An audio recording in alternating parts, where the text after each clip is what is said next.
नमस्कार, मैं हूं आपके साथ नम्रता। पीलीभीत से बीजेपी सांसद वरुण गांधी पिछले काफी वक्त से सुर्खियों में बने हुए हैं। कुछ दिन पहले खबरें आई कि वो बीजेपी छोड़कर घर वापसी कर सकते हैं, यानी कांग्रेस का दामन थाम सकते हैं। ये सारी खबरें उस वक्त दब गईं जब राहुल गांधी ने दो टूक कह दिया कि वो वरुण गांधी को गले लगा सकते हैं, लेकिन उनकी विचारधारा से कभी सहमत नहीं हो सकते। इसी दौरान राहुल ने ये तक कह दिया था कि कोई उनका गला भी काट दे तो भी वो कभी आरएसएस के ऑफिस नहीं जाएंगे। सुनिए राहुल गांधी ने क्या कुछ कहा था। देखिए, वो बीजेपी में हैं, शायद अगर वो यहाँ चलेंगे उनको प्रॉब्लम हो जाएगी, मगर मेरी विचारधारा उनकी विचारधारा से नहीं मिलती। मेरी विचारधारा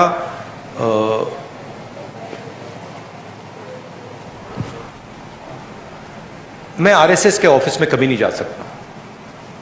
आप मेरा आपको गला काटना पड़ेगा पहले, मैं नहीं जा सकता। और मेरा जो परिवार है उसकी एक विचारधारा है, उसका एक थॉट सिस्टम है, थिंकिंग सिस्टम है। और जो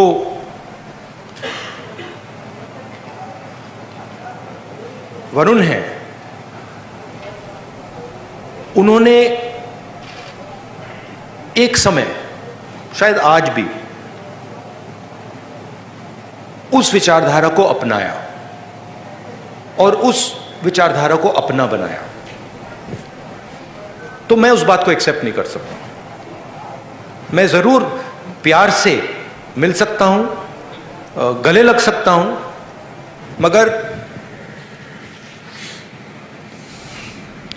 उस विचारधारा को मैं एक्सेप्ट नहीं कर सकता, कर नहीं सकता, इम्पॉसिबल है मेरे लिए। पार्टी में परिवार में ला सकते, वो अलग रिश्ते होते हैं, बट मेरा पॉइंट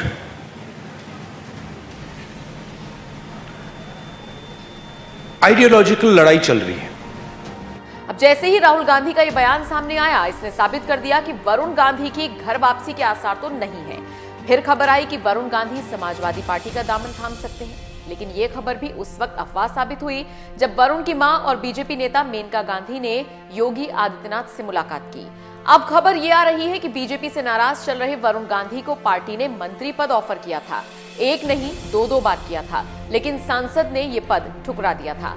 वरुण गांधी ने खुद इस बात को लेकर खुलासा किया। बीजेपी सांसद ने अपने दावे में कहा, मैंने 2 बार मंत्री पद ठुकराया है, जिसके बारे में ज्यादातर लोग नहीं जानते। यदि आप किसी को सम्मानपूर्वक बातें कहते हैं, यदि उनका सम्मान बनाए रखा जाता है और यदि आपके बयानों में तर्क है, तो लोग बड़े दिल वाले होते हैं।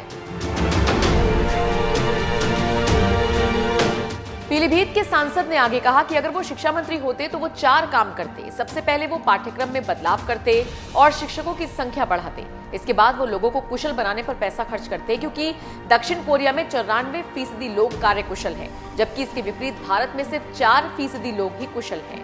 वरुण गांधी यही नहीं रुके, उन्होंने आगे कहा, सभी युवाओं को पता होना चाहिए कि पिछले 5 सालों में जितनी भी सरकारी नौकरियां आई थीं, उनमें से 79% संविदा नौकरियां हैं। ये वास्तविक नौकरियां नहीं है। उनके पास पेंशन नहीं है, साथ ही कोई सामाजिक सुरक्षा लाभ भी नहीं है। इसीलिए मैं जो बिल पेश कर रहा हूं, रिक्तियों की पहचान करता है, जिसमें आपकी परीक्षा होती है और 45 से 60 दिनों में आप उन लोगों को नौकरी देते हैं।